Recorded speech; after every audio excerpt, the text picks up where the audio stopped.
Hi! మనకి శ్రావణ మాసం start అవుతుంది కదండీ! మనకి శ్రావణ మాసం 2026లో ఆగస్టు 13 గురువారం నాడు ప్రారంభమవుతుంది. మనకి గురువారం నాడు ప్రారంభమై సెప్టెంబర్ 11 శుక్రవారంతోని ముగుస్తుందనమాట. మనకి ఈసారి 5 శుక్రవారాలైతే వస్తున్నాయన్నమాట. సో, ఈ శ్రావణ మాసానికి కావాల్సిన ముగ్గులన్నీ కూడా మన ఛానల్లో అయితే ఉంటాయి. అలానే మనకి ఈ శ్రావణ మాసంలో ఏం చేయాలి, ఏం చేయకూడదు అనేది కూడా ఈరోజు ఈ వీడియోలో అయితే మాట్లాడుకుందాము. అట్లనే మన ఛానల్లో అన్ని రకాల ట్రెడిషనల్ యాక్టివిటీస్, అట్లానే ద్వారలక్ష్మి అలంకరణ, రంగోలీస్, అట్లానే మనకి అన్ని రకాల డిజైన్స్ కూడా మన ఛానల్లో అయితే ఉంటాయి. ఒకసారి చూడండి. మీకు నచ్చితే మాత్రం లైక్ చేయండి, షేర్ చేయండి, ఎలా ఉందో కామెంట్ చేయండి. ఇక వీడియోలోకి అయితే వెళ్ళిపోదాం. శ్రావణ మాసం అంటే హిందూ సాంప్రదాయంలో అత్యంత పవిత్రమైన నెల అండి.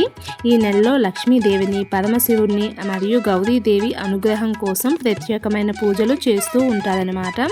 అయితే ఈ మాసంలో పరమశివుడిని ప్రతి సోమవారం కూడా వెళ్ళి అభిషేకము, బిల్వచన చేయడం వల్ల ఆ పరమశివుని ఆశీస్సులు మనతో ఉంటాయని నమ్ముతూ ఉంటారు. అలానే పరమశివుని భార్య అయిన గౌరీదేవి అనుగ్రహం కోసం మంగళ గౌరీ వ్రతాలు కూడా చేస్తూ ఉంటారనమాట. ఇవి ప్రతి మంగళవారం కూడా ఈ మంగళ గౌరీ వ్రతాలు చేస్తూ ఉంటారు. ముఖ్యంగా కొత్తగా పెళ్ళైన వాళ్ళు కంపల్సరీ చేయాలి అని చెప్తూ ఉంటారు. ఇక వరాలిచ్చే తల్లి వరలక్ష్మీదేవి పూజలు కూడా విశేషంగా ఈ శ్రావణ మాసంలో ప్రతి ఒక్కరూ చేసుకుంటారు. వాళ్ళ శక్తిని బట్టి ఎవ్వరు కూడా విడిచిపెట్టకుండా చేసే పండగ ఏదైనా ఉంది అంటే వరలక్ష్మీదేవి పూజ అనమాట. అయితే ఈ మాసం మొత్తం సూర్యోదయానికి ముందే లేచి ఇల్లు అలానే పూజ రూమ్ అన్ని క్లీన్ చేసుకోవాలి. నిత్యం పూజ అయితే చేస్తూ ఉంటారు, దీపారాధన చేసుకుంటారు. అలానే ఇంటి ముందు తులసి కోటకైతే కంపల్సరీ అయితే పూజ చేస్తూ ఉంటారనమాట. దీపం పెడితే చాలా మంచిదని నమ్ముతూ ఉంటాము. శ్రావణ మాసంలో మనం మార్నింగ్ ఈవినింగ్ 2 సార్లు కూడా దీపాలు పెట్టుకొని ఆ తులసీదేవికి మనం పూజ చేస్తూ ఉంటాము. ఏ గుడికి వెళ్ళినా వెళ్ళకపోయినా ఇంటి ముందు తులసి దగ్గర దీపం పెట్టుకుంటే చాలు అని నమ్ముతూ ఉంటాము కదా. సో అందుకు శ్రావణ మాసంలో తులసమ్మ దగ్గర దీపం పెట్టుకుంటే చాలా మంచిదని, ఇంటి లోపల తులసి కోట దగ్గర దీపం పెట్టుకుంటే దేవాలయానికి వెళ్ళినంత ఫలితం దక్కుతుందని అయితే చెప్తూ ఉంటారు. ఈ శ్రావణ మాసంలో ఇల్లు లక్ష్మీ కళతో ఉట్టిపడేలాగా అలంకరించుకుంటూ ఉంటారు.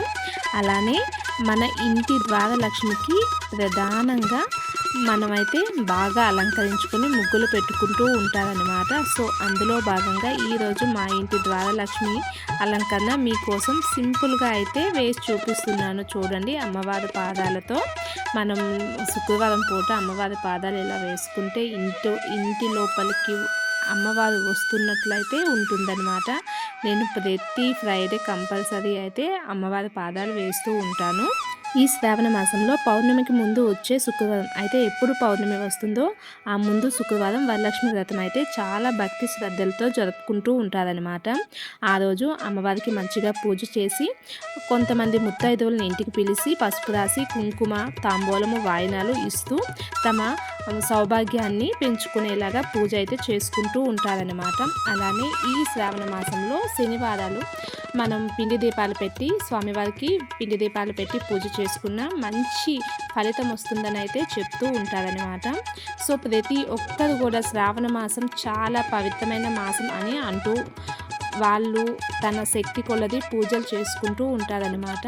సో మీరు కూడా ఎటువంటి ఆడంబరాలకి హంగామా చేయకుండా మీ శక్తి కొలది ఈ శ్రావణ మాసం పూజ చేసుకోండి. అలానే మీ ఇంట్లో వాళ్ళందరికీ కూడా మంచి జరగాలని అయితే నేను కోరుకుంటున్నాను.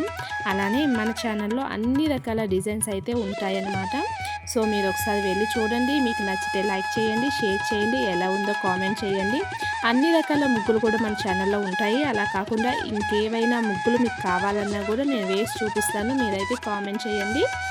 ఇక ఈ వీడియో అయితే ఇదండి. ఈ శ్రావణ మాసం మీకు, మీ కుటుంబానికి మంచి జరగాలని మనస్ఫూర్తిగా కోరుకుంటున్నాను. ఇక నా ద్వారలక్ష్మి అలంకరణ కూడా అయిపోయింది. చాలా సింపుల్గా అటు అమ్మవారి పాదాలు ఇటు అమ్మవారి పాదాలు వేసి మధ్యలో అయితే ఇలా డిజైన్ అయితే వేసుకున్నాను. సో మీకు నచ్చిందనే అనుకుంటున్నాను. నచ్చితే మాత్రం లైక్ చేయండి, షేర్ చేయండి, ఎలా ఉందో కామెంట్ చేయండి. ఇక ఇది మా ఇంటి ద్వారలక్ష్మి అలంకరణ. సో మీకు నచ్చిందని అనుకున్నాను. నచ్చితే లైక్ చేయడం మర్చిపోవద్దు. మరొక మంచి వీడియోతో మళ్ళీ కలుస్తాను. అంతవరకు బాబాయ్. ప్లీజ్ సబ్స్క్రైబ్ చేసుకోండి.